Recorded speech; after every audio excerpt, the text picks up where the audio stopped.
All right, folks, good morning. Everybody, let's take a seat. We have a lot of content today. Welcome to our first Cal State Fullerton and ThinkLA Career Launchpad Summit. This is a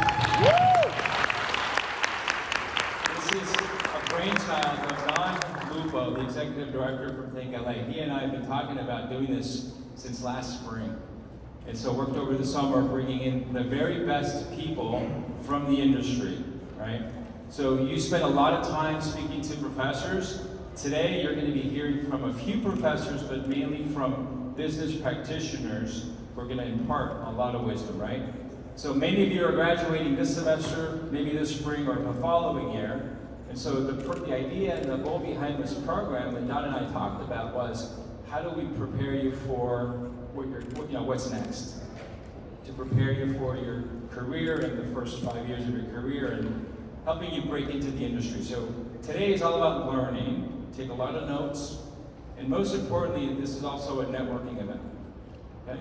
So network with each other, but network with Don and the speakers, and the idea here is to leave with connections.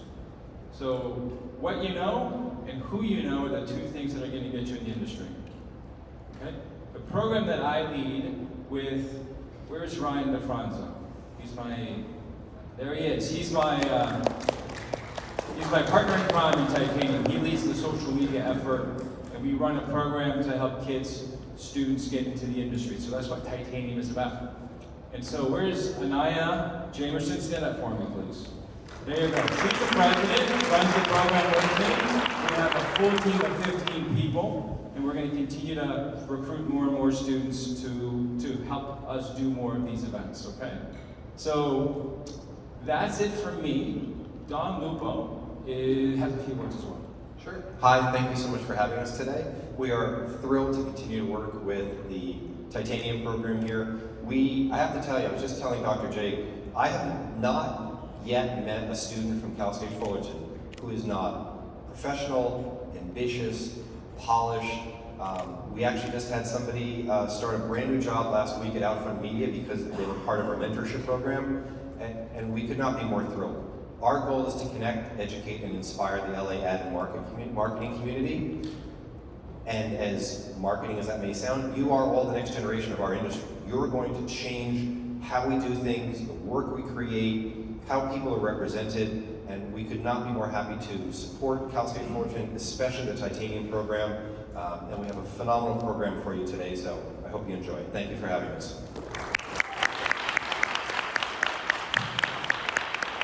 Without further ado, I'm going to introduce Bernice Chow, the founder of Asians in Advertising, who will start with the keynote.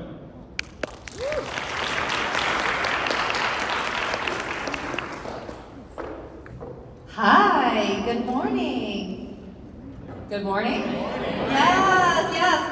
It is really exciting to start fresh and early and really lay the groundwork for today. I was asked to kind of give you a glimpse into what your advertising and marketing career will look like. So we're going to talk through the day by day, the process, and different roles, as well as things that I wish I knew earlier in my career. I would have avoided a couple speed bumps. So I'm really excited to share those. So to introduce myself, for those who didn't pre-Google me, I'm a Chief Creative Officer. I spent 2 decades in the creative field working in advertising and brands.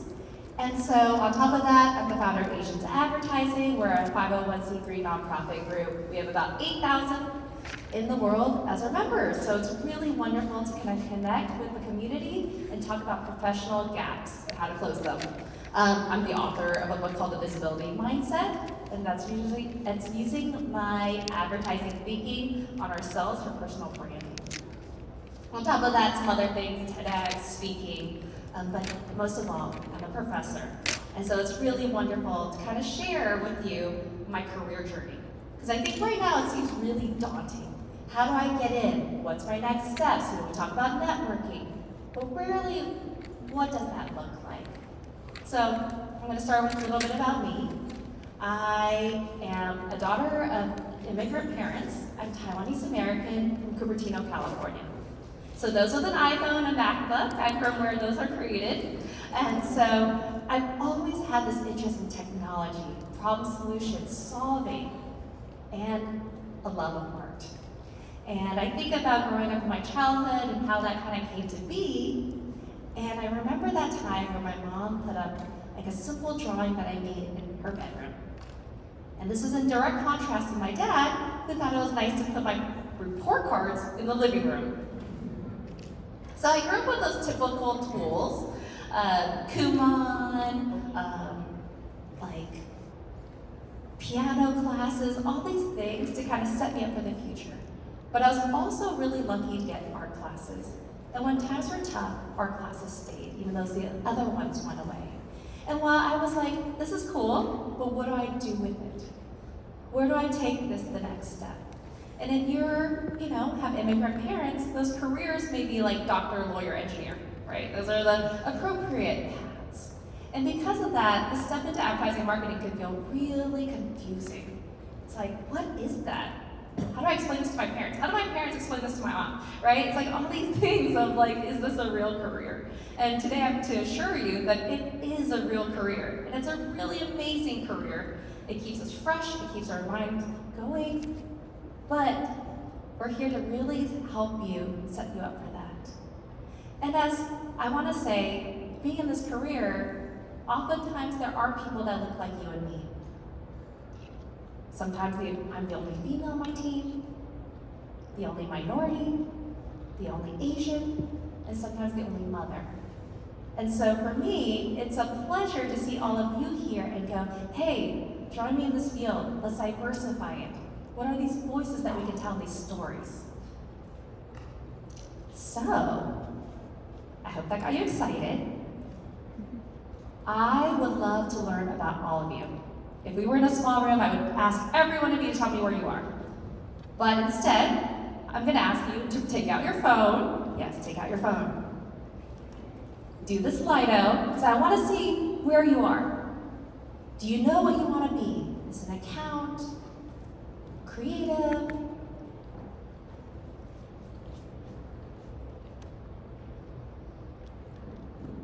Oh, I love this, yes. Look at that.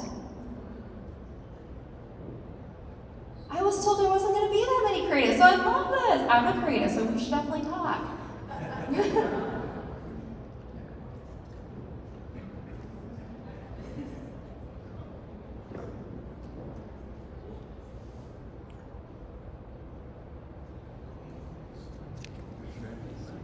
Look at that. I'm going to give you a few minutes. Still going.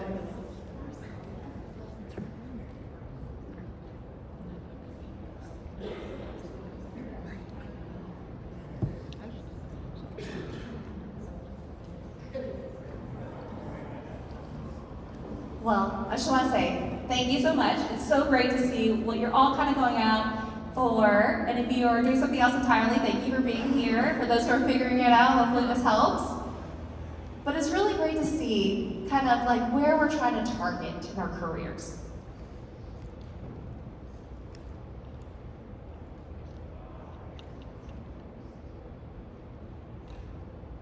So I'm going to show you a piece of work I did to show you kind of that creative process, and we can talk more about it. Heard of these? They're just like any regular bag of nacho cheese Doritos, except a handful of the chips in that bag are mind-blowingly hot. I feel like it's a little bit scary. 1 in 25 chips is gonna like blow your head up. It's kind of like a spicy version of that game. Version of what?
about innovation, like it's just a Silicon Valley thing, but the industry stepping up, providing tremendous entertainment.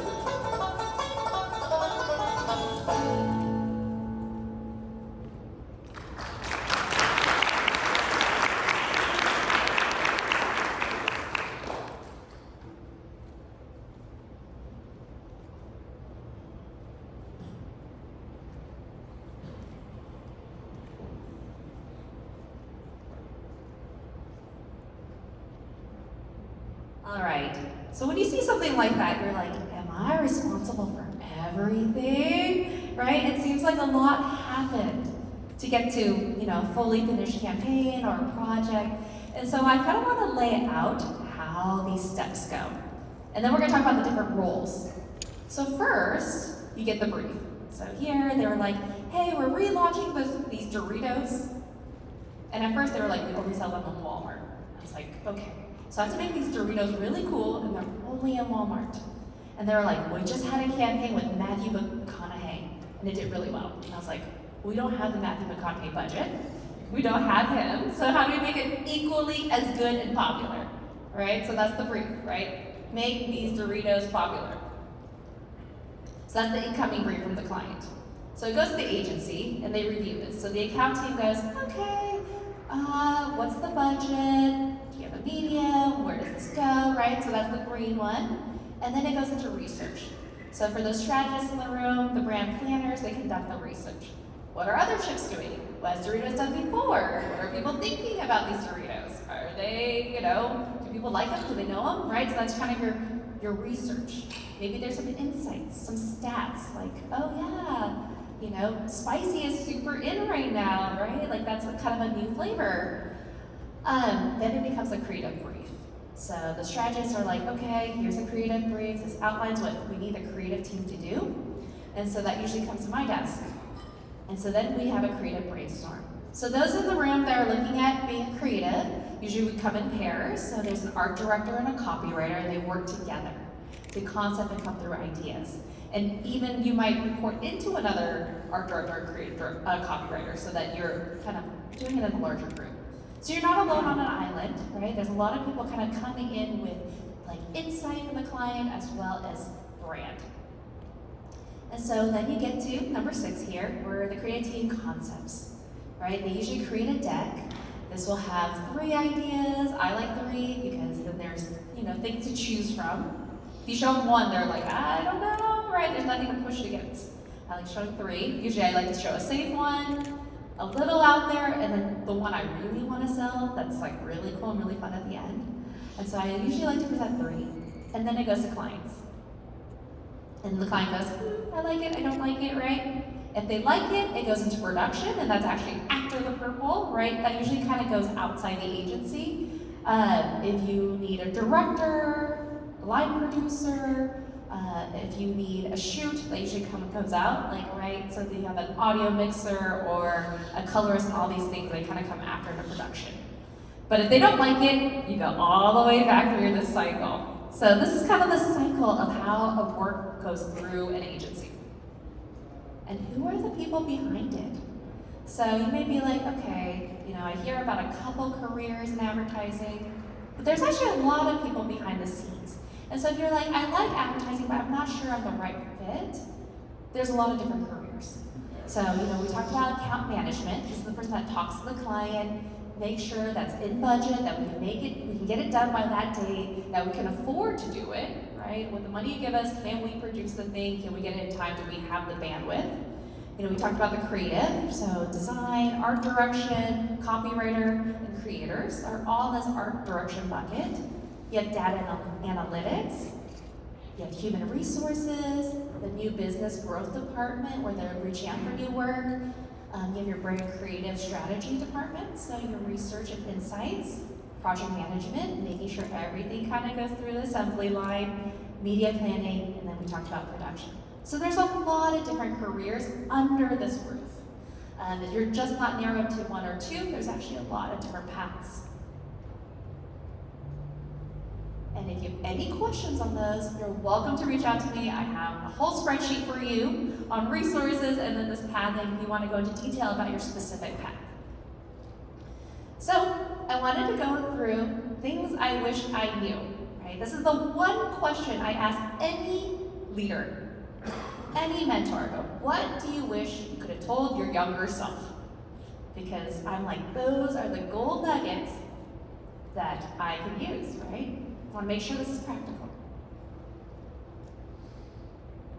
So, I wish I could have told myself, don't wait to be seen. Show up intentionally. So my book is actually called The Visibility Mindset, because I used to go to rooms and be a really good note taker. Because I was always trying to show up as perfection, right? So if I'm in a room and they're giving an assignment, and I have all these thoughts in my head, but I'm writing them down, because I don't want to say anything that sounds stupid. But I realized that the person that was actually saying something, even if it wasn't the brightest, was showing up intentionally. And they were actually looking better than me being quiet. And so I say to you, show up in every meeting. Turn your camera on, make sure you say one thing at least in that meeting, right? If it's online, just, there's great emojis so you can interrupt easily, you can type into the field, but show up in every room you can. Volunteer for stretch projects. I used to go walk around the office late at night and be like, hey, do you need help? Can I get on that project? There's a great friend, she used to actually bring baked goods. Like every other Friday, she would bring baked goods. Just to kind of get to know other people so that they can get on those projects as well. If you have trouble speaking up in meetings, because I definitely did, I had a hard time interrupting people that were just going, just louder voices that took up the room. You can ask your manager to call on you. Be like, Bernie, can you just throw it to me? And you say, Bernice, share with us what you talked about with me. That's a really easy way to get that conversation thrown to you. And share your progress. We are all so busy these days. We're really inundated with so much stuff. Your manager has no idea what you're working on. You're like, I'm working so hard, you see how much I'm putting in? No. Be really clear, like, I am working on this. This is what happened, right? Always report up and check in. Build relationships, not just a resume. Your network is your net worth. Your network is your net worth. And I am an awkward introvert. I did not network. And 85% of jobs are filled through networking. 85%. 70% of jobs are not even posted online. And when you go into your career, the higher you go, they don't post those jobs. And there's less of them. They're not posting, hey, we're looking for a CEO. They're not posting those. Those are relationship jobs. And so it's really important to make connections, to foster those connections. I know sometimes it can be like, who am I to talk to this leader? Who am I to ask these questions? But remember, it can be a two-way street. I send people gift cards. I'm like, thank you for your time, your virtual coffee. I'm going to buy you real coffee. I send them plans. I send them articles.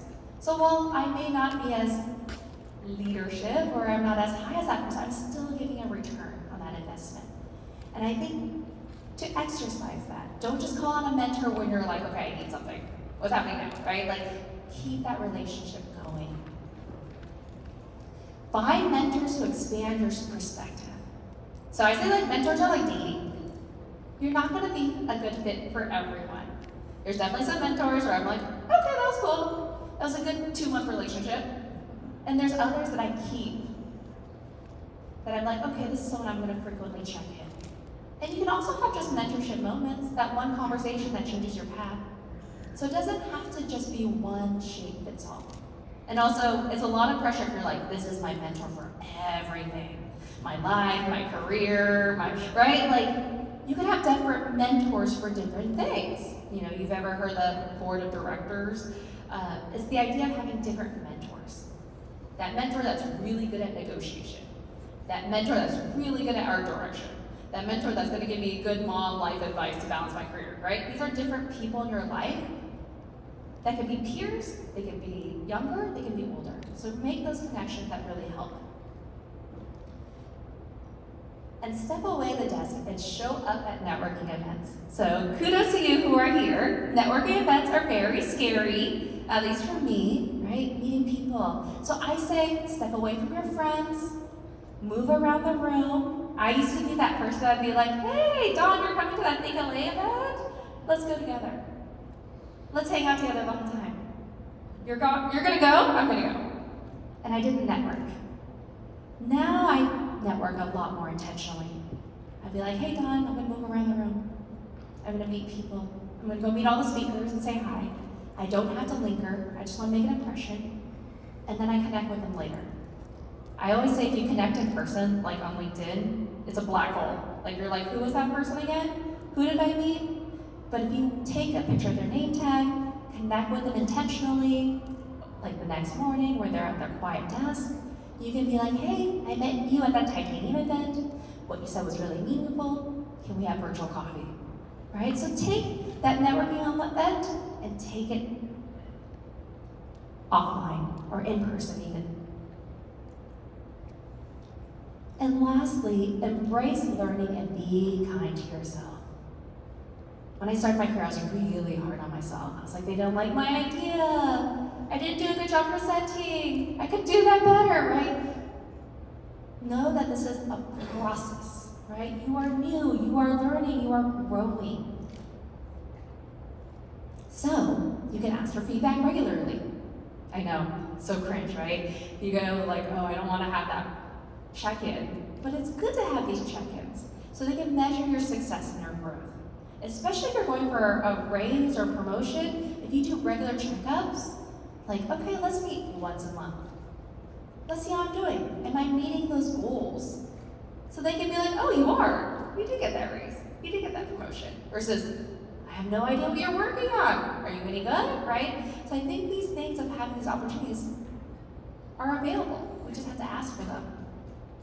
And I talked about treat mistakes as lessons and not failures. It's really easy to be hard on ourselves. Celebrate your wins. Put them in a Google Doc.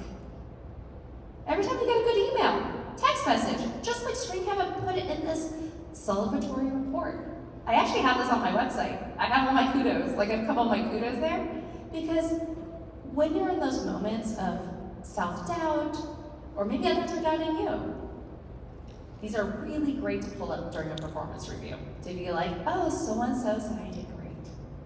And if you do it while you are getting them, it's a lot easier to keep track. It's way harder when you're like, okay, I have to do a check-in, and let me find all those past emails. Just do it as you go.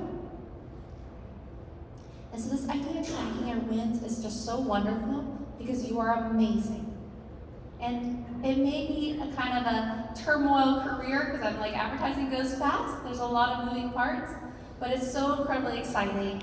And I hope you all join me in seeing what that looks like for you. Don't wait for someone to notice you. Speak up, step forward, and show them what you can do. From Michelle. So thank you so much.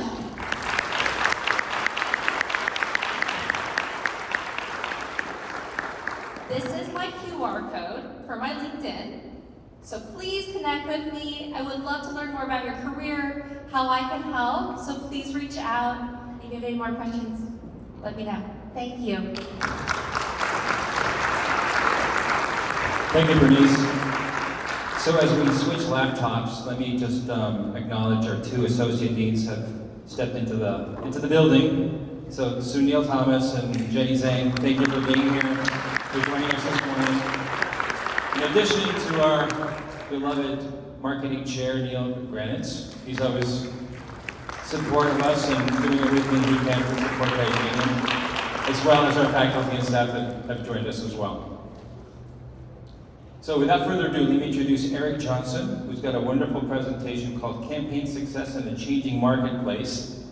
If you think Bernice was good, wait until you hear Eric. Bernice was amazing, and I will attempt to follow her. So, hi, my name's Eric Johnson. I'm thrilled to be here, and I'm so glad that you folks all came out on a rainy day and invested in yourself, invested in your career, because like, frankly, I never got to go to one of these things when I was in school. I never took any marketing classes, and I had to learn it all on my own, so you're already ahead of where I was at this point in my life. So today I'm going to talk about kind of the world of advertising. If you follow the media, you might think AI is going to take all the jobs, and the advertising business has got all sorts of issues, and there's some truth to that, but I'd like to paint a picture that today is an amazing time to go get into this business, and it's never been more opportunities for more kinds of jobs. While Bernie spent a lot of time talking about the core creative capability, I think there's a lot of other things that many of you might be interested in doing, and I'm going to talk a little bit about kind of the broader business perspective, whether it's at a client or at an ad agency. So again, it's never been a more exciting time, but I'd say it's a challenging time, and I would challenge all of you to think about how are you going to go get that next great job? How are you going to go find somebody who's going to take interest in you, because it's not going to come to you. That's just the reality. It's such a busy, complicated world, and people are using online tools to screen out resumes. You've got to go find them to ladder on what Bernie said. The best thing you can do is network and meet people like us. A little bit about me, I've worked across a whole bunch of different segments. I'm primarily an entrepreneur who just loves marketing, and I built hotels for a bunch of years, and then I got in the video game business and helped turn around a company called Activision that makes video games. And then over the course of the last 20 plus years, I've been working on a bunch of different things in different segments, consumer brands, media entertainment.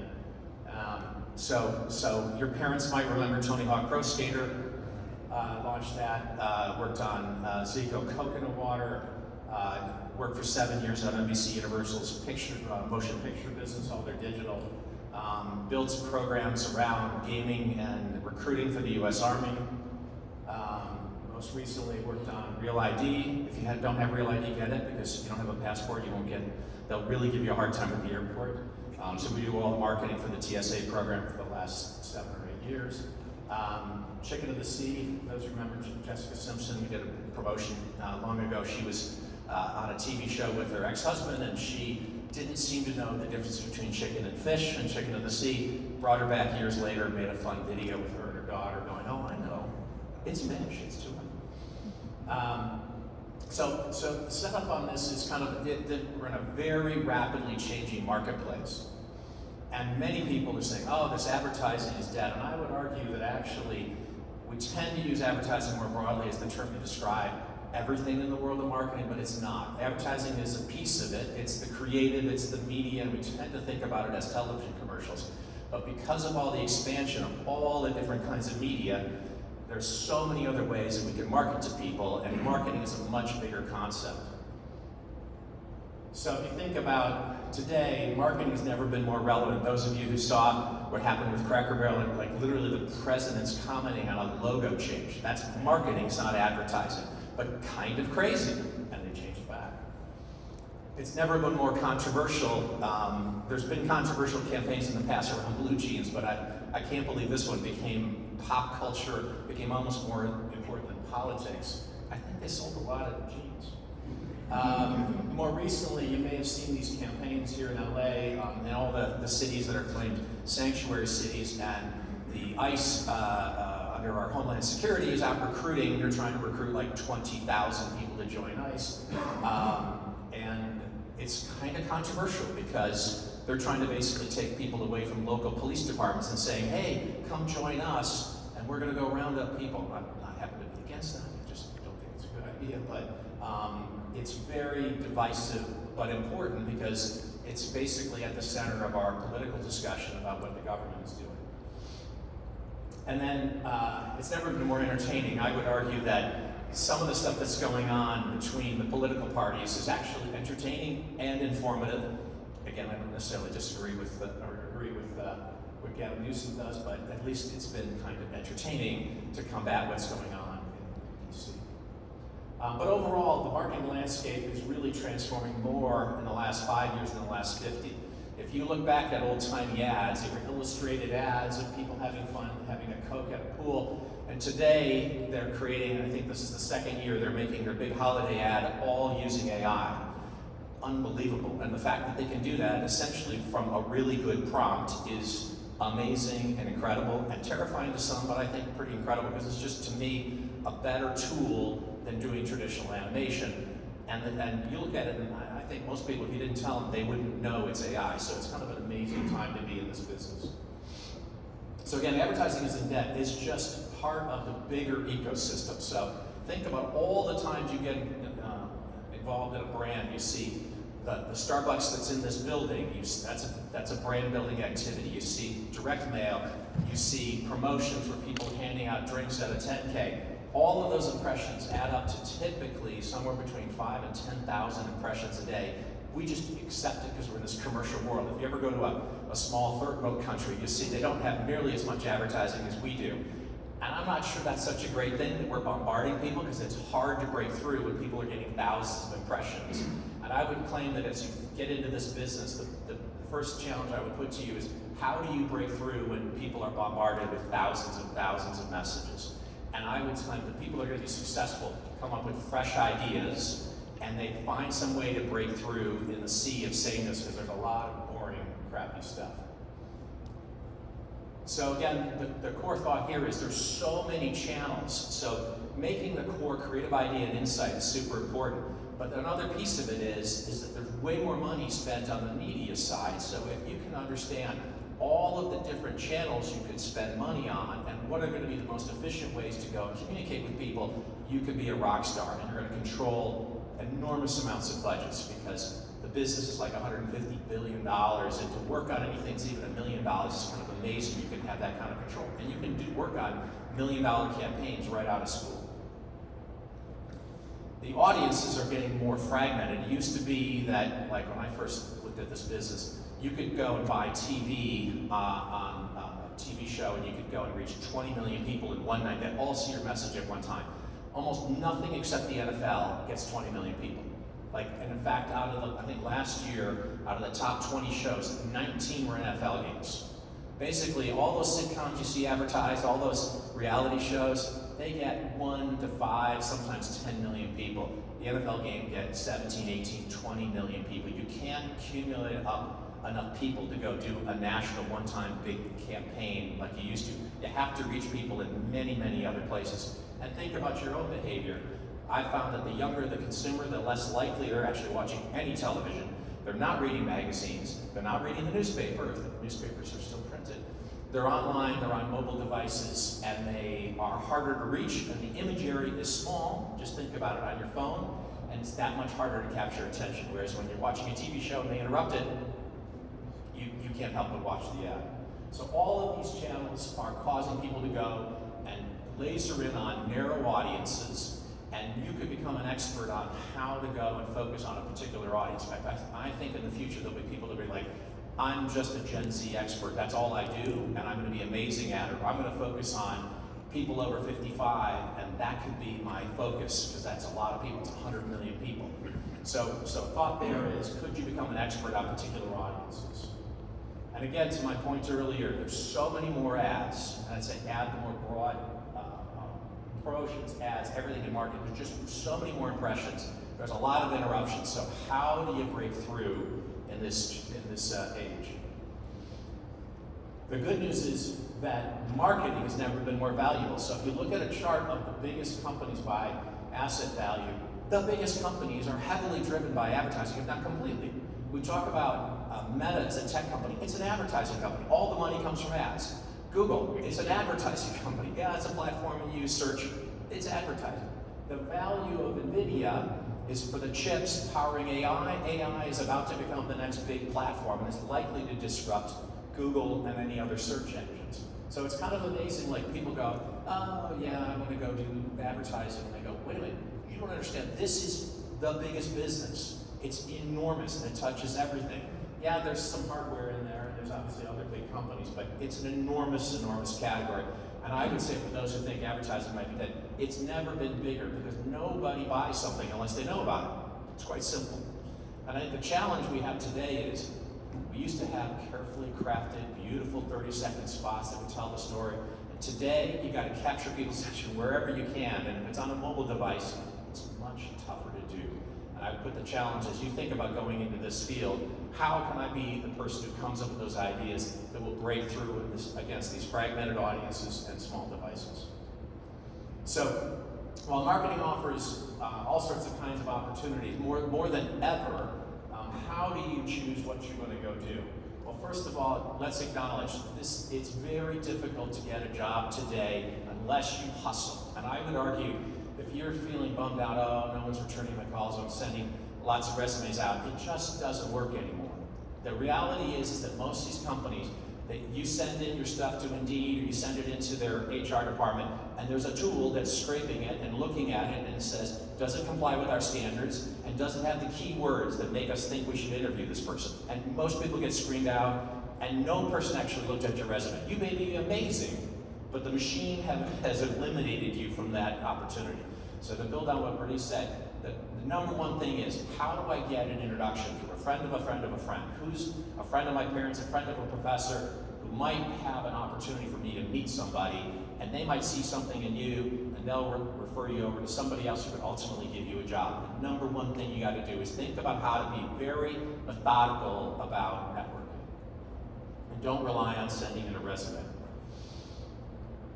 So how do you navigate this changing landscape, which again, I think is incredibly exciting, but there's a lot of hurdles you gotta cover. Well, first of all, the mindset I think you have to have is you gotta go and say, I'm okay with change. Because like frankly, if you wanna have something that's just stable and boring, go work at Chase Bank. Nothing wrong with that, but like, that's not gonna change a ton. If you wanna work in something that's gonna change, and 3 years from now be very different, this is the field for you, because it's gonna change. And so you've got to have the mindset of being incredibly agile and be somebody who's open and interested in continuous learning.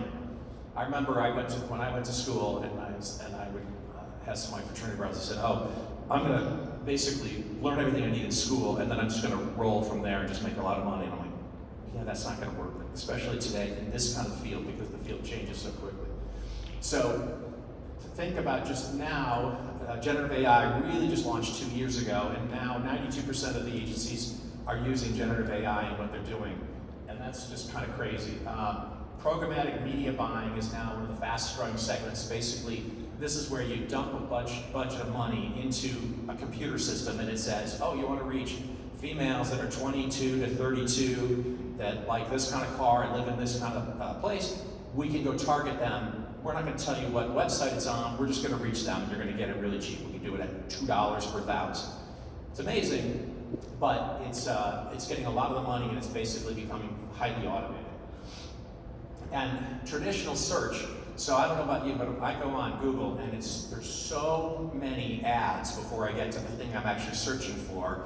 Like I think that Google's losing it because they junked it up so much that I don't get to the thing I want to see until the third page. That's crazy. So guess what people are doing? They're using ChatGPT and Anthropic and things like that because frankly you can get to it quicker and they don't have ads yet, but they will. It will happen. I don't know how they're going to do it, but it will.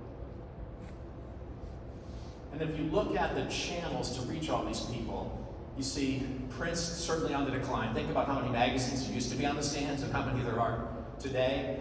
Broadcast is shifting more over to connected TV, so basically almost all TV advertising is being bought through digital platforms, just like you're buying banner ads. You see radio's on the decline, billboards is evolving, it's kind of like becoming more digital billboards. Direct mail, how many people actually look at their mail? I don't get much mail anymore because it doesn't work as much as it used to. And what's growing? Programmatic display ads, social media ads are crushing it.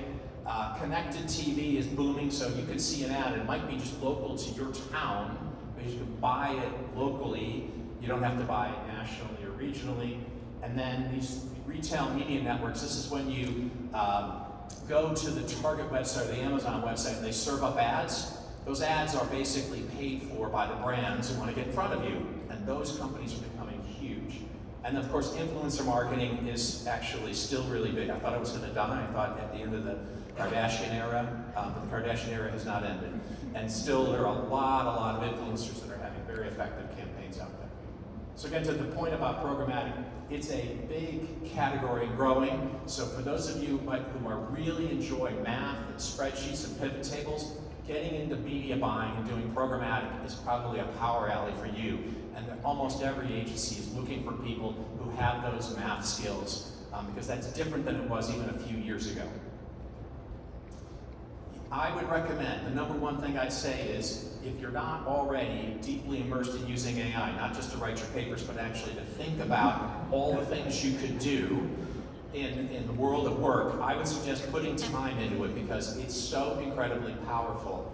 And so it's helping do content creation, so making ads, making variations on ad, personalizing ads. So like we're making some tools now where we can basically send a personalized email out and have a personalized, basically mini website served within the ad that people can fill out. Like you couldn't do that a year ago. So it's kind of amazing. It's allowing us to go and use predictive analytics like we've never been able to do before. So it's not, a month later, in real time, we can be making changes to media buys. All of us have encountered using chatbots that are served up. At first it seems creepy, and then you realize, oh, I can't get anyone on the phone. This chatbot's pretty good. It might help me make a purchase. I mentioned programmatic is huge. So like, if you do nothing else, and you go into an interview, say, oh, I'm an expert. These are the 5 AI tools I'm using, and let me show you the kind of stuff I'm making. I'm learning how to do some basic vibe coding or whatever you want to get into. That will be interesting to an employer because guess what? Most of their employees don't want to do it. The people who, my experience is the people over 35 don't want to do this. You show up and you say, I get social, I get AI, you're going to get someone to pay attention because you have an advantage because you grew up with it. It's happening right now. You want to be able to go in and say, I've worked on something, maybe you get an internship, show that you've got something you've done that's had tangible benefits to grow a brand, and then look at kind of the overall size of the market. So one of the interesting data points I've heard recently is that if you look at the rise of NVIDIA and all of these LLM companies, the total increase in the stock market in the last 2 years is basically because of this AI phenomenon, and what some call it a bubble. It's enormous, but I don't think it's a bubble. I think it's just like the internet was in the 90s. It came up, everyone said, yeah, they poo-pooed it, and then all of a sudden, it became everything. And I think it's going to be the dominant thing in the next 5 years in our industry. So I would go like, if you're not using it, you get these annoying things popping up from Microsoft for Copilot, just try it. Use Gemini, try the Anthropic products. I also try to find lots of interesting little applications that are AI enabled. So for instance, a lot of times I get clients and they say, well, I need to improve my website. I'm like, yeah, but your product has a terrible name. And I use a product called Namelix and literally will serve up unlimited number of logos and names instantaneously. It's incredible, and it's free. So use some of these tools, and then there are many, many more. There are hundreds of them, and there are thousands of companies trying to make new applications that are actually just for marketing. And if you're conversant in those, it'll be much easier for you to find a job. Again, a big issue I mentioned earlier is that consumers are changing their behavior. And so you think about most people who are under 30 probably prefer going and watching YouTube shorts than watching the news or watching any kind of television show. Social commerce, I don't know about you, I buy something on TikTok Shop every week. It's kind of embarrassing at first when you do it, but then you realize like, wow, this is so easy to press this button and some crazy supplement that promises to change your life shows up. It's amazing, and they've built a very nice business. And I would also say that one of the things that almost everybody is getting concerned about is all of these tools are scraping your data and there's privacy concerns. And I think they're legitimate, and I think there will be more and more efforts to go and increase the amount of privacy protection. But I think you should think about your own behavior. You might want to use a browser that has privacy protection on so you don't have all your data scraped up by big companies. Oops. And then think about how can you present yourself as incredibly agile and adaptable. So remember the Coldplay couple, the CEO of Atmosphere, and I think it was the head of PR were caught at the concert. They went and ducked. It was like a national thing, and it became a marketing thing. And then the company, cleverly, because it was like $1 billion AI company, went and hired Ryan Reynolds' company, the actor. He makes a lot of commercials, and he got Gwyneth Paltrow, the lead singer's wife, to make a commercial about Atmosphere, very straight-laced, right to the point, and it completely changed the conversation. They could have cratered and gone out of business in a couple of weeks, and they actually kind of got credit for being clever about it. And so I think this is kind of like making ads in 2 days is going to be a future way that we're going to have to adapt, especially when you have a crisis communication like your CEO gets caught having an affair with an employee. By the way, not a good idea in your career. Don't do that. So what's going on in the world of campaigns? Think about how many ads you love and you called a friend and you forwarded to somebody. You said, isn't that amazing? That's so cool. I don't get that many times in a year. And I think a lot of things I go, they shouldn't have done that. They just should have kept the money in their pockets. So I'll just point out like some things. Think about be critical every day when you look at ads and you say, is that a good campaign? Does it work for me? Were they thinking properly? So Jaguar, famous car company, been around for a long time. They do this campaign to try to age down their consumer, which the average consumer was above 50. And they made this kind of bizarre hipster ad. They changed their logo and they're starting to change the car. The cliff, they went off a cliff. The sales went to almost zero after doing this campaign. They got lambasted. Don't do this. Sometimes it seems like no one did any research and asked their consumer whether they thought this was a good idea. And there's a handful of famous examples of like, just do some research, be thoughtful, be insightful, or you're going to get in deep trouble. I'm sure all these people lost their jobs. These dating apps, remember, I don't know, I want to ask you to say dating apps, but dating apps were once really, really popular, and that's all slowed down. And some of it's the fault of the marketers not really being thoughtful and sensitive to the impressions of the campaigns they're creating. And you may like the Bumble campaign or not, but like, people kind of got irritated by this, and it was starting to go and accelerate. The marketing accelerated the decline of the trust in these dating apps to be effective places to go meet people that's safe and healthy. And so I think it's just interesting. Marketing should do no harm. It's kind of like the Hippocratic Oath for doctors. Just do no harm at the minimum, and hopefully you're going to go grow some business. This is one where somebody had a good idea. We're going to take the idea of Willy Wonka and we're going to build an experience. And it was kind of like these pop-up things like the ice cream museum. And they did it so poorly that people asked for their money back. It became a worldwide phenomenon bashing these people because they did it so poorly. If you're going to do something, do it well. And otherwise, just, again, keep your money in your pocket. But then there's companies that are doing amazing things. This company, Liquid Death, they sell water in a can. It's just water in a can. There's nothing special about it. But they did it with a clever edge. They did partnerships with interesting companies. They were highly provocative. And it's kind of, you feel a little cooler holding a Liquid Death can than you do with a regular plastic bottle of water. And they have a market value. It's a water company of $1.4 billion. It's unbelievable. And the company, I think, is based out of Santa Monica, not too far from it. Companies like old school companies are doing clever things. They're tying to things in pop culture. So Lay's went and they kind of had a resurgence. They talk about that. We go to farms and we get potatoes, and then they did a clever thing tying to that Bill Murray movie, Groundhog Day, and it's Groundhog Lay's, and he comes up like 4 times in a row. And it's weird and it's quirky, but well acted. And like, oh, that's kind of funny. I remember Lay's, and I remember the 4 different flavors that they're promoting right now. Very effective, helped them grow their business.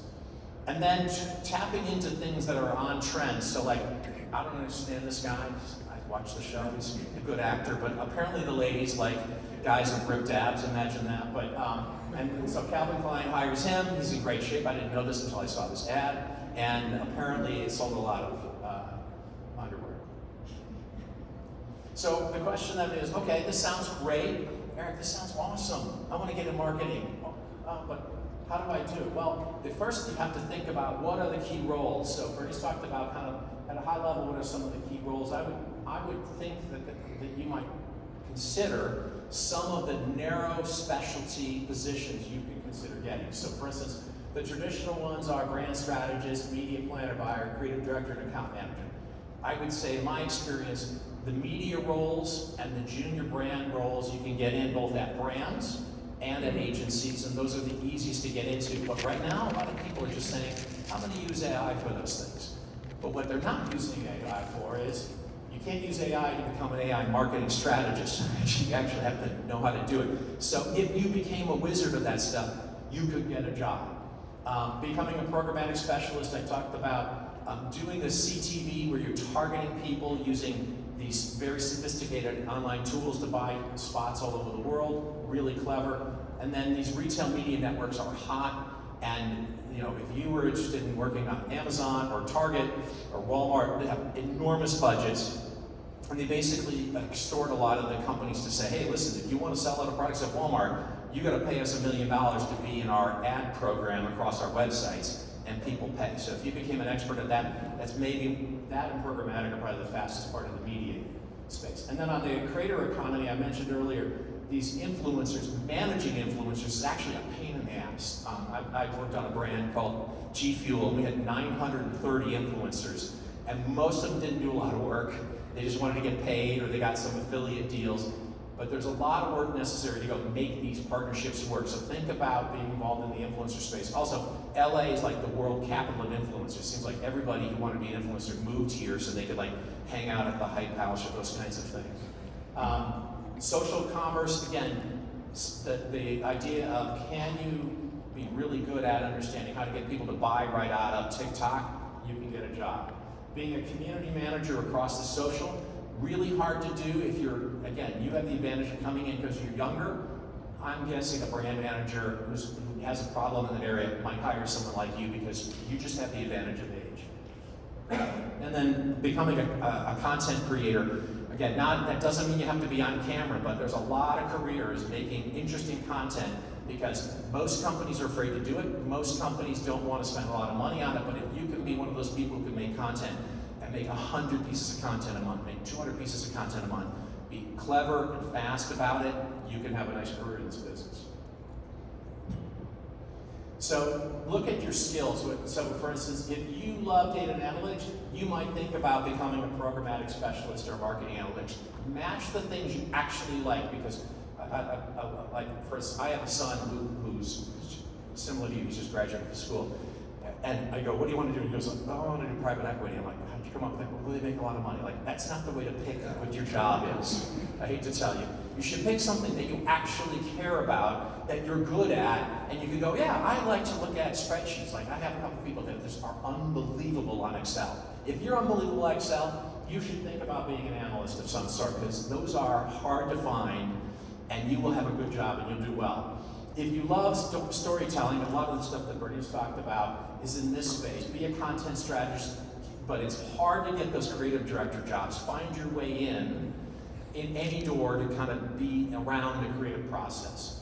If you love tech and innovation, think about how to be an AI marketing strategist or a MarTech consultant. Those are the people that work on the tech stack. That's the back end that you go to when the ads are served, and there's all these companies, there are thousands of companies that do that. And then if you love people, be an influencer manager, be a community manager. Those are the ones that deal with lots and lots of people, and you gotta have good people skills, you gotta be good on Zoom and Teams talking to them because they're all kind of sensitive, and you gotta like manage them with kid gloves so they do what you want. And I'd say build a foundation. So could you go create, if you've taken classes, build a portfolio of the work you did in class that you can show somebody when you go to an interview. Figure out how to master all the tools that I've talked about. Find the new ones that they don't even know about. Show up and say, hey, to the potential employer, these are the 3 things I'd be thinking about that your brand or your agency could be using. Think about also building your personal brand. If you said you want to be a social media manager, you might want to go make sure your Instagram is current and doesn't just have pictures of you drunk. Like, think about building a profile across all social, LinkedIn, do it on Instagram, do it on Facebook, all the channels, and represent the way you would like to be perceived, because guess what? The employers are going to go look at your social profiles. And if you look like an idiot in the social profiles, they're like, okay, this person probably doesn't have good discretion. I'm not going to hire him. The number one thing I found about, my current agency, I've been running for 26 years. The number one attribute of success is someone's incredibly curious, because the curious people keep working on what is next, and they're going to spend their time, their own time, researching and playing with these tools. And if you can come in and say, I'm genuinely curious, and I'm going to stay and help your organization stay ahead of the curve, that's the kind of person we want to hire. Again, to the comment, you got to network just like a madman. You got to go and talk to as many people as you can. Like, every day, I'm going to send out emails, I'm going to go to 3 things this week, and I'm going to network until, and there's going to be a lot of dead ends, and then you'll hit something and someone says, oh, you're awesome. I'd like to hire you. And then do lots of experiment. Like, okay, I look at a bunch of campaigns. If you're going to go meet a company, run ChatGPT against the company. What are their business challenges? Listen to the annual report, because they usually do these audio recordings, the CEO or CMO. Go in prepared, and then run an analysis. You can have AI help you. These are the 5 things this company needs to do to grow its market share, and be ready to talk about that. If you just show up and say, here's my piece of paper, hire me, that's not that interesting. Like, okay, you're just another young person, that's wonderful. Come in and demonstrate value. So I would kind of wrap up here that start your journey now, immerse yourself. If you really want to demonstrate to an employer that this is what you want to do, you got to demonstrate interest. Show up and say, I know what's going on in the industry because I read AdAge, Adweek. I'm going on all of these websites that kind of cover the industry. Be knowledgeable about it. Learn all the platforms. Join organizations like ThinkLA that helped organize this. We have lots of events and they're great, and you have a chance to like literally shake hands with somebody who might be somebody who could hire you. Try all the tools, and then reach out to people like me and see if you can get a connection. So I'll end with do-outs. It might be worth taking a picture of this. Take your resume, run it through AI 5 times. Run it through different models, fix it. It will be better. AI will make your resume better. Do the same with LinkedIn. Go in and make your LinkedIn profile really, really effective, because people are going to usually check your LinkedIn profile, and if there's nothing there, and I've seen lots of young people, there's nothing there, it's empty because they haven't done anything. Like, okay, find some way you can make sure that you look interesting and valuable to somebody. Join as much stuff as you can attend, as many events so you can learn stuff.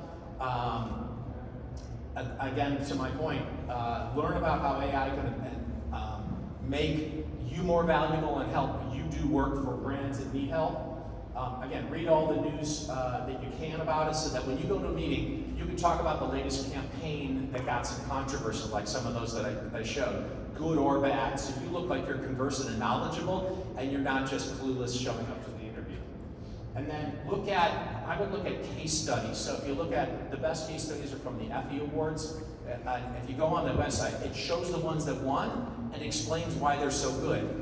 By reading, if you read 20 of those, you're going to be pretty clear on like, oh, this is why these were recommended as the best campaigns. I want to do that kind of work. I want to make campaigns that are going to go change the world, or get people to vote, or have some influence on culture. That sounds exciting. I'm going to go try to do that kind of work.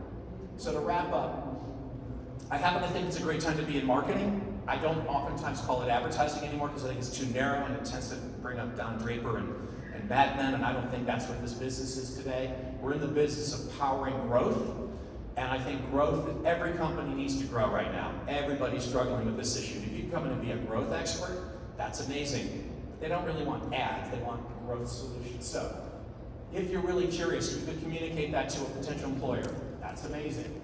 If you can say, I really love social media, let me show you all the stuff I'm doing. Awesome. If you're an actual content creator, that's interesting. Probably one of the easiest ways to get a job. If you're analytical, if you're a hustler, if you're willing to work anywhere. So I just was interviewing a bunch of people in DC for our operation there, and a bunch of people came in and they saw with the requirements you had to come to work 3 days a week, and people would like try to talk you out of it in the interview. Like, don't do that. If it says it's 3 days a week, sign up for that and do that. Because if you don't show up, they're going to terminate you. That's just the way the world works. And the world is moving. Most of the country is not like LA. Most people are starting to go back at least 3 days a week in the office and not 5. And you should just kind of sign up for that. Or don't interview, because someone's going to get mad if you don't show up. Don't get fixated on money. If you're fixated on money, you should go do something else. If you get your foot in the door, though, in the marketing business, this pays really well, but not day one. It pays okay in the beginning. Get your foot in the door, make a living at it, and 2 years out, you typically could be making 30-50% more money because you've proven yourself. Start doing some real things with AI, not just your papers. And then to my point about that Coldplay example, operate with a mindset of speed. Those are the people that are going to win and stay in business, the brands and the agencies.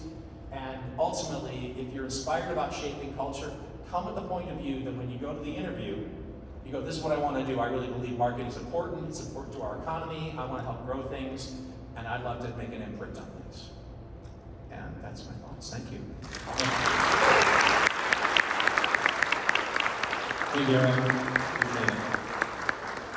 So we're a little ahead of schedule. We've been sitting down for about an hour plus.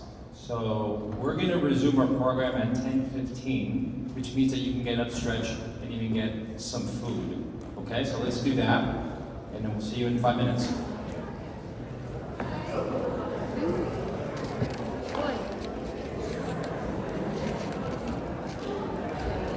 How you feeling? I know, I'm down. Yeah, I had to start eating because I was like starting to nod off a little bit. So, whew. That was a good one. Yeah. I like that one.